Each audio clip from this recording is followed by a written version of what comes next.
Hi everyone, welcome to this lovely panel for Lesbian Visibility Week. Today we will be discussing all things drag with All, Beau Jangles and Done One. My name is Eleanor Noyce and I'm the junior staff writer at Diva magazine. Hi everyone, could you each go around and introduce yourself, your pronouns and your work? Adam, should we start with you? Sure, yeah, I'm Jen, I'm they, them, and I work as a drag king. I perform as the character Adam, All, he, him, and have been doing so for a blooming long time. Delighted to be here, thanks for having me. Thank you. Beau? Yeah, hi. So I'm Maddie. I perform as Beau Jangles, as a drag king. My pronouns are they, them, out of drag, and Beau's pronouns are he, him. Yeah, excited to be here. Thanks for having me. Hello, I'm Don One. Friends just call me Don, so which is a shorter version of my name.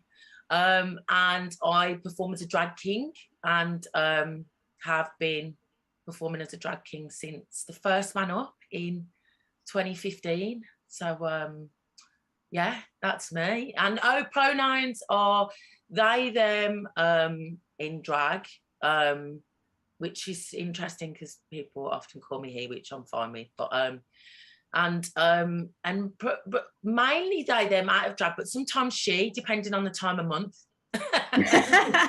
Fantastic, brilliant, amazing. So how long, I know that we've all sort of touched on this briefly, but how long have you been performing drag, and kind of what inspired you to start performing it? Adam, should we start with you? Would you like to be known as Adam or Jen?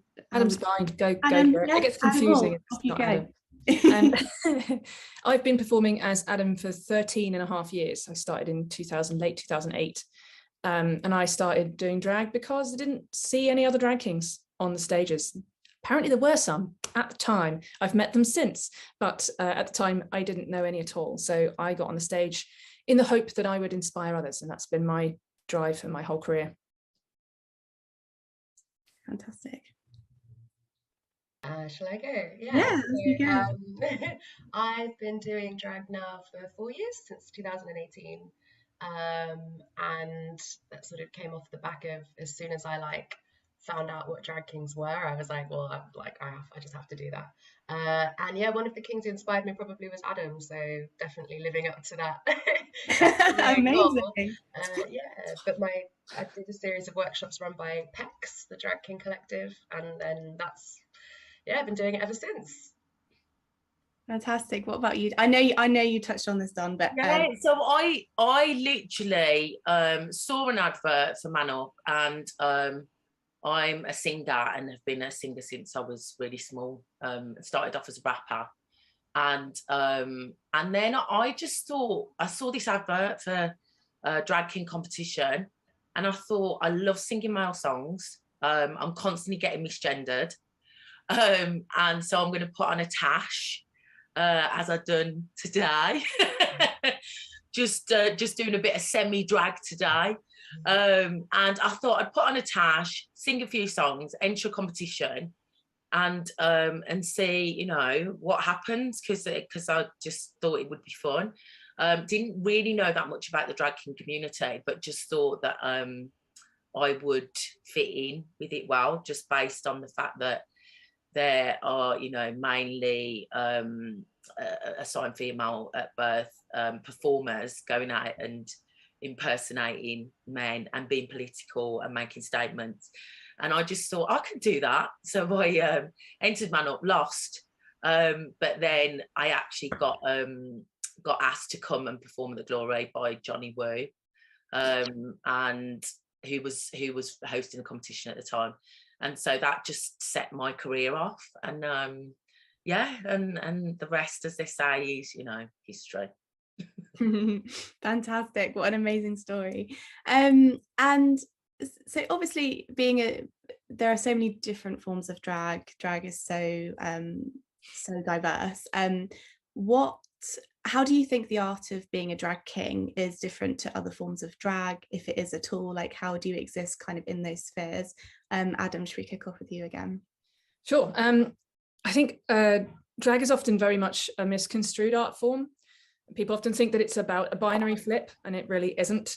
Drag is about performing gender. Whenever I speak to people about this, especially old school queens, so if I meet someone who's been doing it since like back in the day, drag is often about reclaiming and a sense of self, often through trauma. So there's a sense of performance that it's about gender. It's about performing gender. Gender is wibbly wobbly, timey wimey, like we're sort of very different and changeable, and not binary at all. And so drag is not either, and it's also incredibly individual to the person. So I think that drag kings approach from a place not just of personal experience and as Don was saying about being misgendered all the time and feeling like you fit inside a world of a group of people that are all suffering from the same sort of like situation, but not just that, but also literally sticking it to the patriarchy. And I think that drag kings are kind of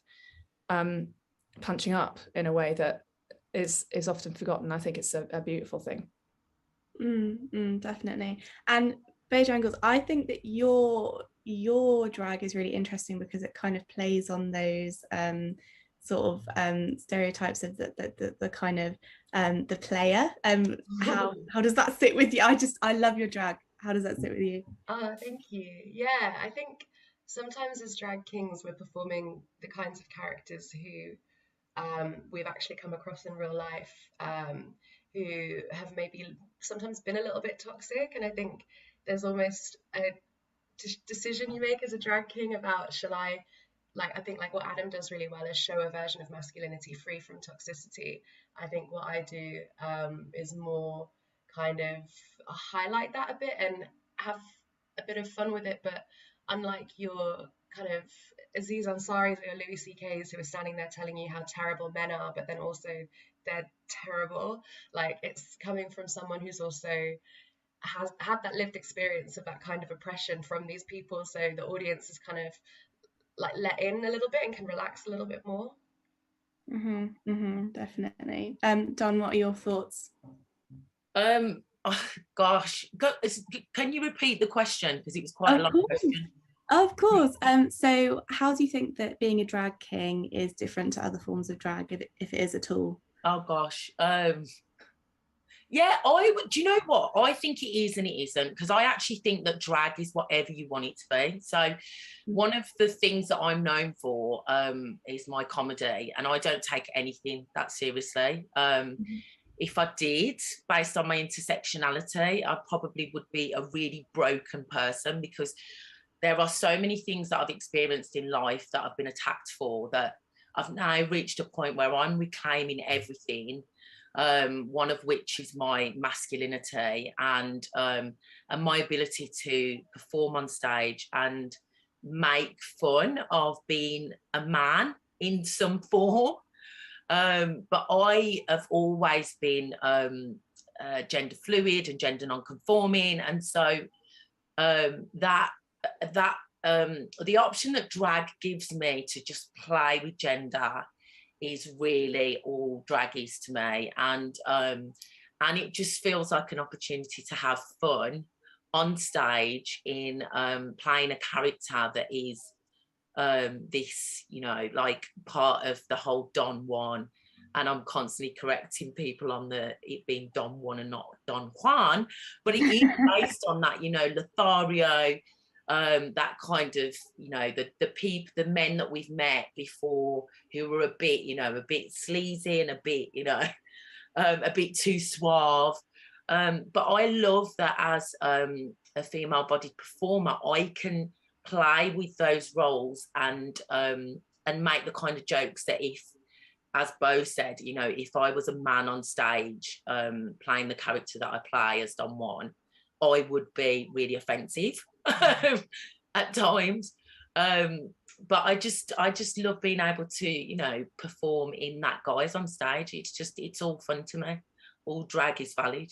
Absolutely. And I think yeah, I mean, as you said, Adam, like drag is about performing gender. It's not necessarily about a kind of switching from being one thing into another thing. It's just about kind of performing the whole aspect of gender and everything to do with that. So obviously drag, kind of tied up with RuPaul's Drag Race, has kind of in mainstream circles become interpreted as being like gay male drag queens, and to an extent it's quite sort of dominated by gay male drag queens, even though we are seeing fantastic sort of community sort of moves forward with, you know, with Man Up and everything. So what are your thoughts on this, and what have your experiences been like existing as a drag king within this sphere?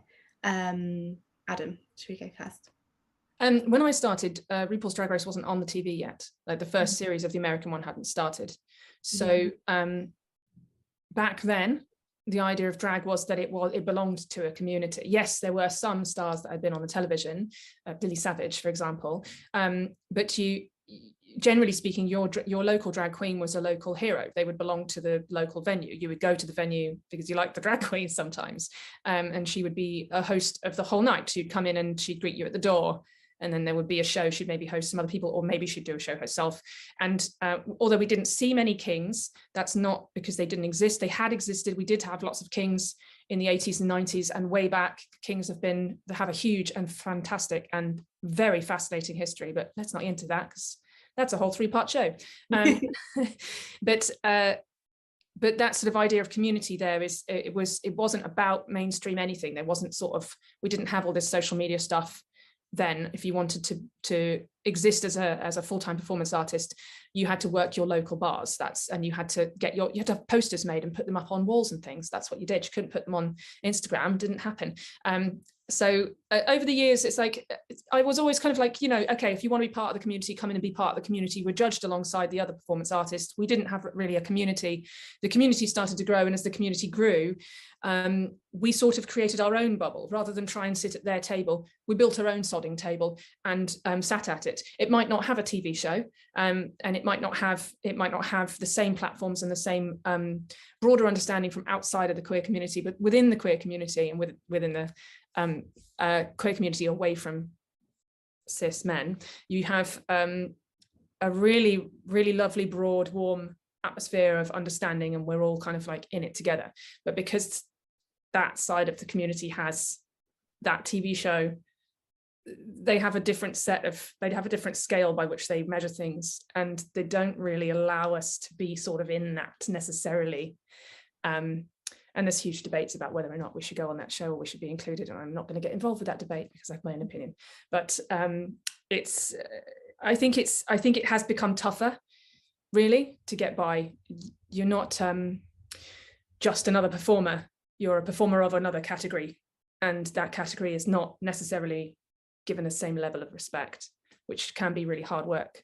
But we're plugging away. We're going to make it. It's going to be fine. We're going to do it ourselves. Stuff that. We'll just build yet another table and smash down yet another door. We'll keep going, don't we? Exactly, words to live by. Beau Jangles, any thoughts? Yeah, it's been quite interesting, the effect of the show. I think it's sort of gentrified the scene quite a bit. Would be the term I would use, because people see something on the TV and they hope to come and see that at their local spaces. And sometimes they're coming into these spaces and they don't have the I don't know, just like they might not know the etiquette, perhaps, or they might actually only understand this quite small now, because even amongst drag queens, like Drag Race is a very small, narrow representation of drag, and it means that if you're coming out as a different kind of performer, sometimes you kind of watch people switch off, and then it's kind of up to you to like just do your thing and prove why you're there on that stage. And by the end, you know, you've got people who've never seen drag kings before coming up to you saying that you were their favorite performer on the night, and things like this. So it's just literally like people that we don't have as big a platform to be represented on, but people don't know what they like until they've seen it. And it's just really for audiences and producers to show us to people, and then like people are like, oh, actually these drag kings, they're pretty sick. Let's have some more of that.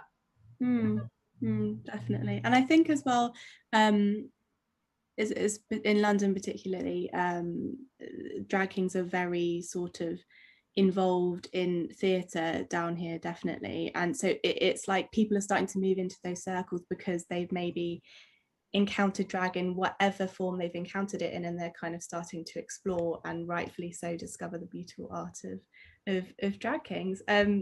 Don, any thoughts? Yeah, I mean, it's just, oh gosh, it's such a huge point of discussion and a bit of a bone of contention. But ultimately, I mean, everything's based on exposure. And because drag kings don't get that level of exposure that drag queens get now, obviously we are othered. But I think, as Beau said, this happens all the time. I will do a show alongside, I'll be the only drag king in the show. And then people will come up after and go, oh my word, I can't believe I haven't seen a drag king before. Da, da, da, da, da. And ultimately, I mean, drag race is a reflection of society.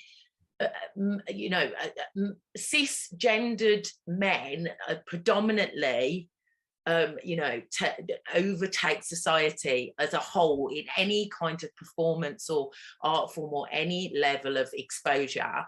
And because drag race is predominantly formed of cisgendered men, it's, that's why it is so popular. And I think there is a responsibility for them to look at, changing that, or for there to be, I'm not sure we would have a place in that show as kings, but I do think that there should be a platform equally that gives us equal exposure. I mean, I think that's a time off. But that's how society works, isn't it? And it's, it's for me as a Black person, as a queer Black person, as a drag king, as all of these things that, make up my intersectionality and trying to find my space in the world and trying to get that level of visibility. You've just got to keep pushing down doors, and you've just got to keep doing what you do at the best of your ability to open as many doors as possible. And that's what I've been doing. And I think that as performers, we do have to work harder. We don't have as many opportunities, which makes, we've got a small community and we're all fighting for these, one spot in a show. And all we can hope for is that times are changing, and I think they are, and our visibility is increasing, but we've just got a long way to go. And I think that, the responsibility lies with the people in power, which is predominantly white men, to be able to change that level of visibility and exposure. So that's what they need to do. Absolutely. And I know we sort of touched on this briefly, but obviously it's Lesbian Visibility Week. What do you think that drag has to teach about lesbian visibility, and how have lesbians sort of interacted with drag both historically and now? Adam, should we start with you? The lesbian community. We separate ourselves. We're never quite one community, which is always such a shame. But that's what happens when you are so repeatedly beaten down. We're kind of, we don't get the same exposure. There isn't the same exposure in all forms of media, but when you do see finally a glimmer, the explosion of excitement around it is phenomenal. Just look at programs like Gentleman Jack that's come out, just a second series right now. I'm so excited. It's ridiculously popular. You see this, but the idea of celebrating masculinity that doesn't belong to men, and underlining masculinity is not a special superpower you're born with that comes with a penis. Masculinity is just a way of identifying certain personality traits, and that's not certain physical things, and it's like these are arbitrary and they change with generations. They change culturally across the world. It's not set in stone. This is not like, oh right, so you're masculine because you're a man, and you're not masculine because you're not a man, and therefore you're somehow inferior. That's absolute rubbish. And I think that in the idea that we're reclaiming and owning our masculinity in a beautiful way is a little threatening to power. Nick is in a twist, but it's not my fault. And I think that the drag kings just really slam that home. And you do get two reactions from an audience, especially especially a male audience. And a lot of bars that I've worked in over the years, especially if I'm doing a longer set, it's still quite a male dominated audience, even if I've been advertised 2-3 months in advance, mostly because the bar where I'm working is normally drag queens. It's more male audience anyway. And other queer people in the community don't necessarily feel safe in that environment. So they don't necessarily go, even if they see a face they relate to. So it's like, oh, okay, do I go? Do I not go? How uncomfortable I'm going to feel when I get there. But you get sort of two responses, and it's sort of from people who are secure with their masculinity and people who are not. Sort of people going, oh, this is great. This is, you remind me of me before I came out, or like, oh, this is like really affirming. I really relate to the character that you're playing and it's wonderful. And then you have the other side, which is like, this is disgusting. I don't get it. You're not funny. It's not glamorous. It's not this. It's not that. And you're like, well, someone's got some issues. It's a strange one, I think. But I mean, the drag king community is a really broad spectrum, and there are lesbians amongst that, and we're not all lesbians, and but at the same time, with such a fractured queer community, there's an element of feeling like we need champions desperately, especially champions who are forcing the crack in the door open and demanding more time in mainstream arenas, like, for example, big prides or TV time or stage time in theatres, that kind of thing, pushing into mainstream. We need that. And I think that drag kings are making that happen. So yay us. Yay you! Amazing. Beau Jangles? Could you repeat the question for me? Yes, of course. So lesbians and queer women in their no, sorry, that was the wrong question.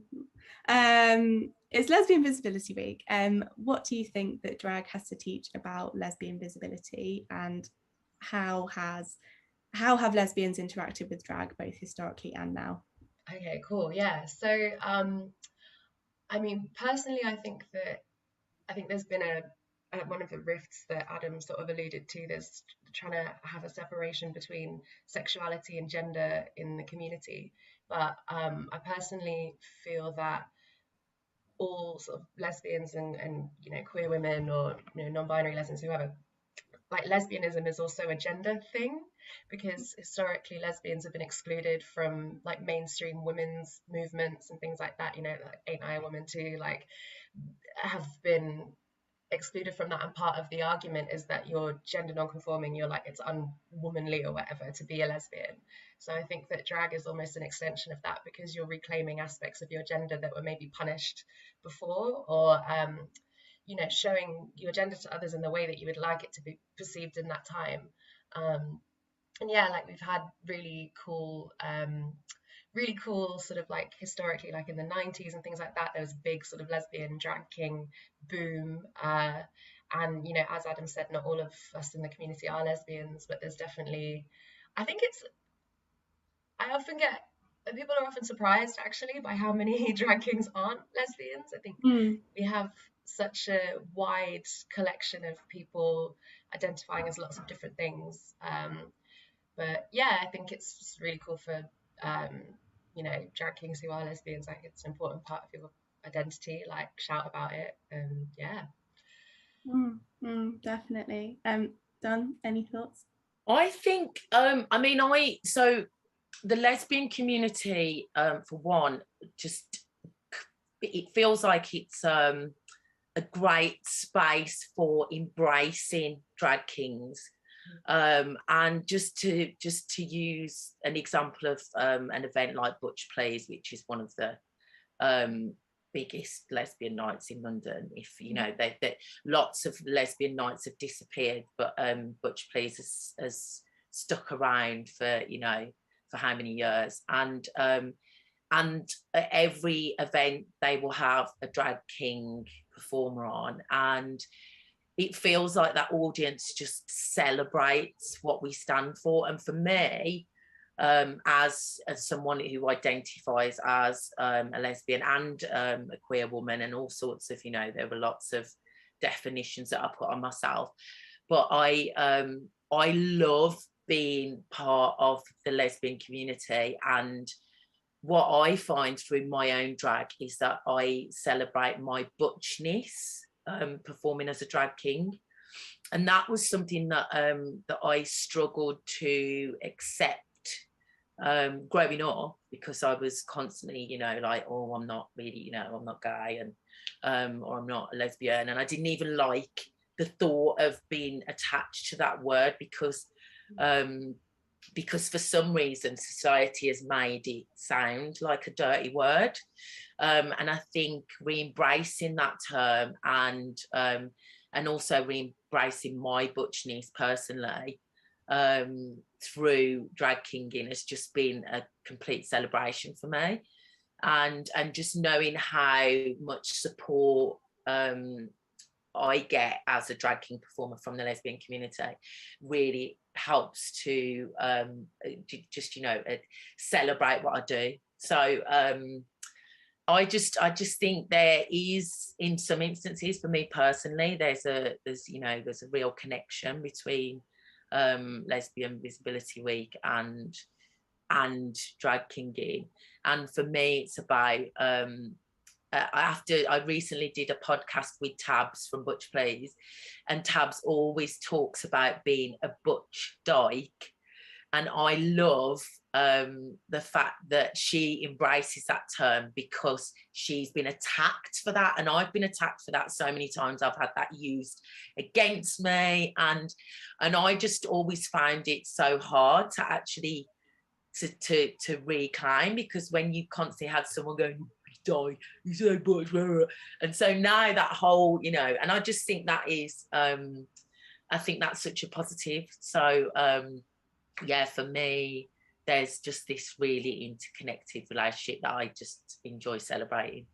Definitely. And I think drag kinging as well sort of often interacts with and kind of intersects with ideas about butchness very closely associated with the queer community, with lesbians, but, you know, with queer women and non-binary people as a whole.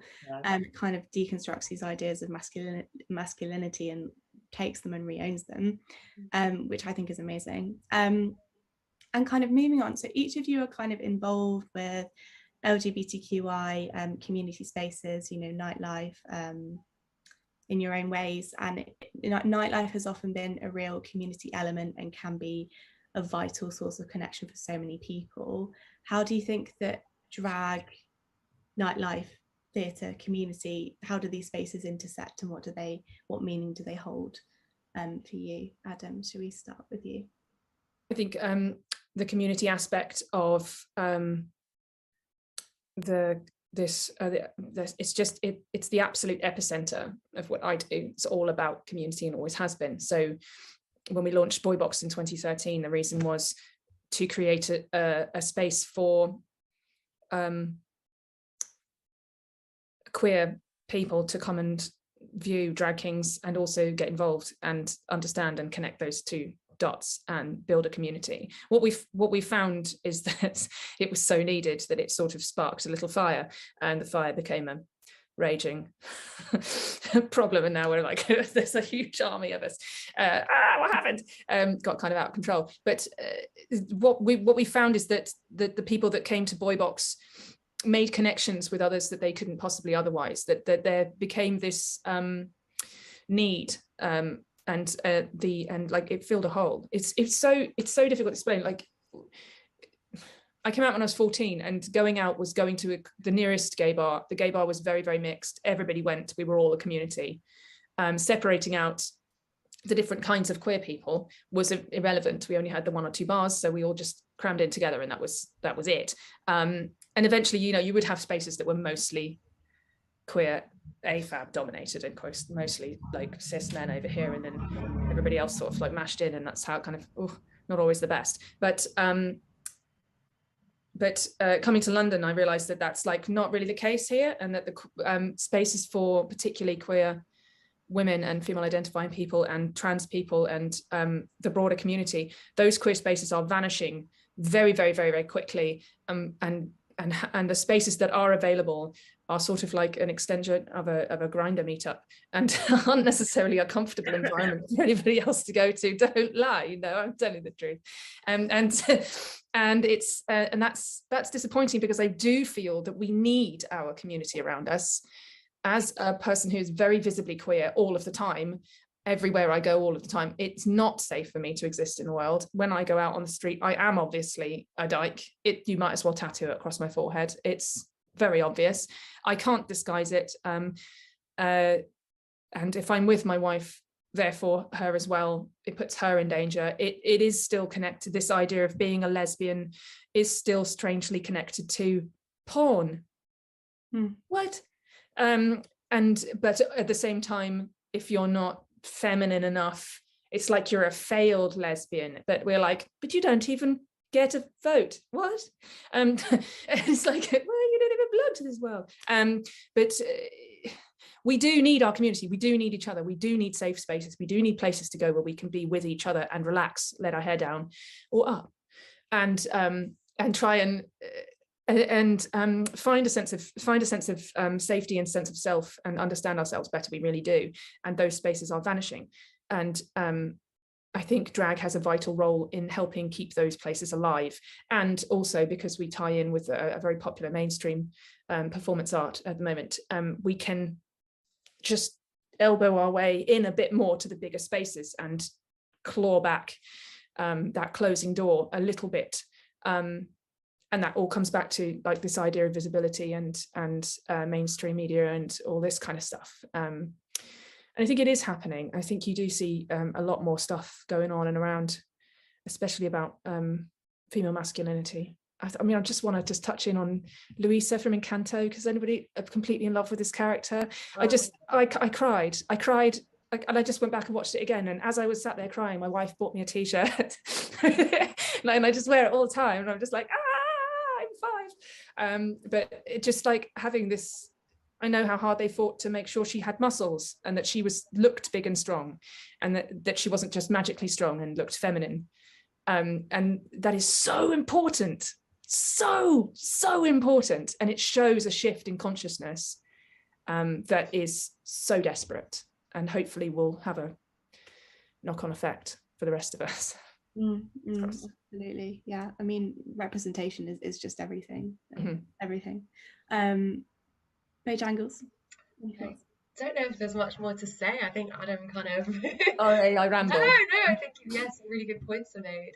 Yeah, just nightlife has been a really integral part of queer community building and organising for so long. But on the flip side, it's also nice to see more daytime stuff, more like sober stuff, because you know, we do know that when all of your kind of community spaces and nighttime spaces, that can be unhelpful for people with addictions and stuff like that. So it's really great as well that, you know, drag artists too are getting more involved in maybe like some of these sober events as well, and also the ones with alcohol. If you want to get mashed up, that's all good too.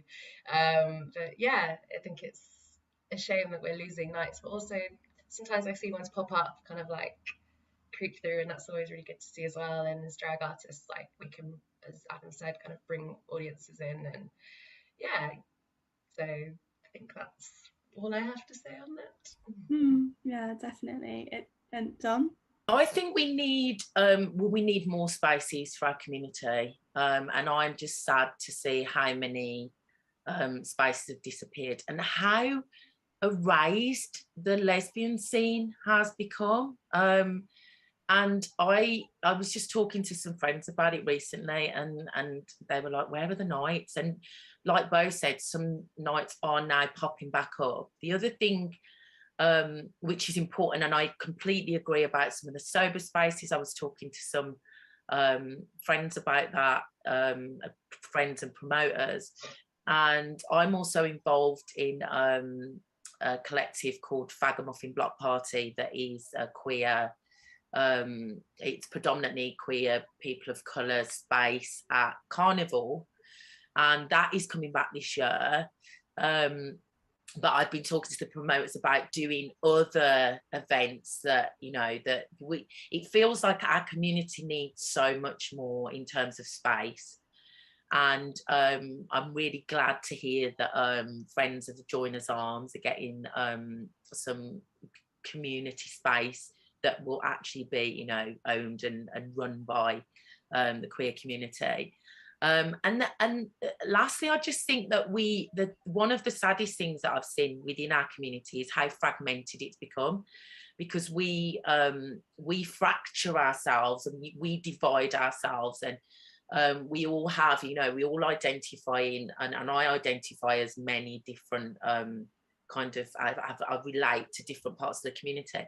But what I'm constantly striving for is more unity within our community. It just feels like it's so basic, and this comes back. I mean, I do lots of work on equality and diversity outside of drag, and for me, I feel like I'm constantly striving to break down barriers, and we have lots of barriers within our community. And I think if we can just look at ways of accepting that we're all different, but actually just coming together and supporting each other, I just, you know, it just feels like we could make better spaces for ourselves. But and we also do need more space, because it's, you know, Soho is now really straight.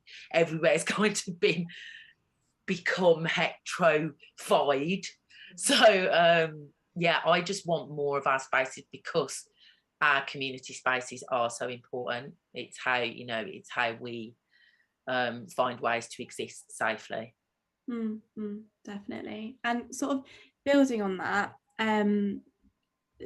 do drag artists have often been at the forefront of political protest. Do you perceive your roles as being kind of innately political? Do you think you have a responsibility, like you've done, as you said, to be starting certain conversations and standing up for certain groups?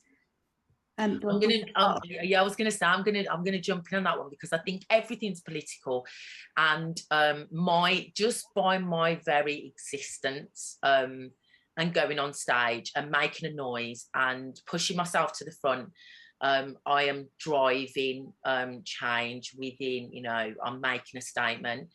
And so that's, I mean, when I'm on stage and I'm funny and I'm just, you know, I'm all about the jokes when I'm performing, but ultimately there's always a message, just based on the fact that I am on the stage, I'm taking the stage over. I will continue to smash through the sequin ceiling, because I'm just going to keep coming at ya.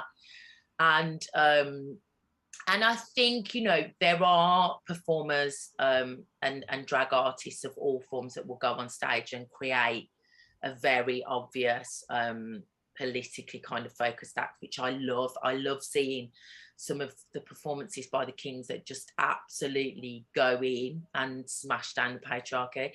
But then by the same token, you know, just performers bringing themselves to the stage and doing whatever it is they want to do in drag, that in itself is political, because, you know, there are lots of people out there who just think that drag is, I mean, there are people that are offended by drag. I'm like, are you okay, hon? But there are. And so the fact that we are going on stage and we are doing this and we're bringing it constantly and we are raising the bar all the time, and we are just being seen, and I think that in itself is political. And so yeah, there are ways of, you know, voicing and making yourself heard, and I think we all have our different ways of doing that. Definitely. Does anyone else have any thoughts? Yeah, I mean, I would absolutely agree with Don. All drag is political, inherently political. I think particularly in this time, drag kings, because we don't have necessarily all those mainstream platforms. But I think it can't be like that. You can't manufacture it. It's coming from a place of like, well, I'm either defending a part of myself or I'm attacking a system which is holding all of us back. Literally tell people that I fight the patriarchy for a living. That's my job. And it's like, but I genuinely think that repeatedly proving that this weird concept we have that your gender representation somehow gives you or removes from you power. I mean, drag is literally the living embodiment of proving that that's bullshit. And it's kind of like constantly readdressing that, and also making people question what they do and don't see in a person, and asking them to treat us all with equality. That's the point. I think that the drag is an extremely powerful art form that is deeply political, and it has made huge changes and can continue to do so, I think. Mm-hmm. Absolutely. Beau Jangles, do you have any thoughts? Yeah, I absolutely agree. Drag is inherently political, and you look at a lot of the leaders of movements in the queer community, and a lot of them have been drag artists, you know, from Stormy DeLavery and Marsha P. Johnson as well. So there's always been that crossover. I think to choose to present your gender in a way that might get you attacked, you know, to do that is political. You know, to reclaim those parts of yourselves that the world told you had to hide, like that's definitely political. I think that, you know, because it's quite mainstream and quite popular, and people are seeing dollar signs thinking about drag in some way, I think some people might think it's more about like looking pretty and, you know, having the fashion. And I think, yeah, absolutely, that's a part of it. But if you lean into that part and forget, you know, everything our ancestors, our drag ancestors went through, then you're doing yourself a disservice, and you're doing the community a disservice. But having said that, I think, especially being a person of color as well, and like being non-binary and everything, and performing, there's often an expectation that you'll be political, like because you have marginalized identities, like that you'll be going up on stage and like smashing shit up and all of that, which is kind of a bit of a microaggression, because it's like, well, how come you're asking the brown people in the room, like if they're going to be the political ones and not the white people who really should be doing more, to be honest, to you know, with people with more power and visibility. Yeah, so I don't really know where I was going with that point, but I think that all drag, something that makes it beautiful, and especially as people who do an underrepresented form of drag, we, I think, get to have a bit more freedom with it and be a bit more ballsy and say the things that, you know, when you are doing more corporate type stuff, you kind of have to tailor your acts, and you can't say maybe some of the things that, you know, because you just, yeah. So it's great to be in those really cool underground queer spaces and just say whatever the hell you want to say. Yeah, definitely. Couldn't agree more. And to sort of sum up and sort of end, what do you think the future is? A huge question actually, but what do you think the future of drag looks like? What would your ideal situation look like? Would there be any changes you'd like to see, or any, and you know, what are your thoughts? Adam, would you like to start? Yeah, because it's a political art form, drag is its own destruction. If we actually won, we might not need to do it anymore. It wouldn't have the same hit on stage if we weren't fighting something, I think. But I do think that the ideal is seeing representation of all forms of drag get the same platform and the same appreciation. That's the ultimate goal, really, for our current generation of drag. And I think that using that platform then to fight for further equality within the community, particularly raising the voices of marginalized parts of our community and utterly squashed parts of our community that are just getting all the shit thrown at them right now. That's what we're here for. And I think that we are fighting together, pushing forward, but we've all got our individual moments. But I think that I don't think it's as far out of reach as we think. I think that there are bubbles that are about to burst, and that the future of drag is kings. Sorry. I think that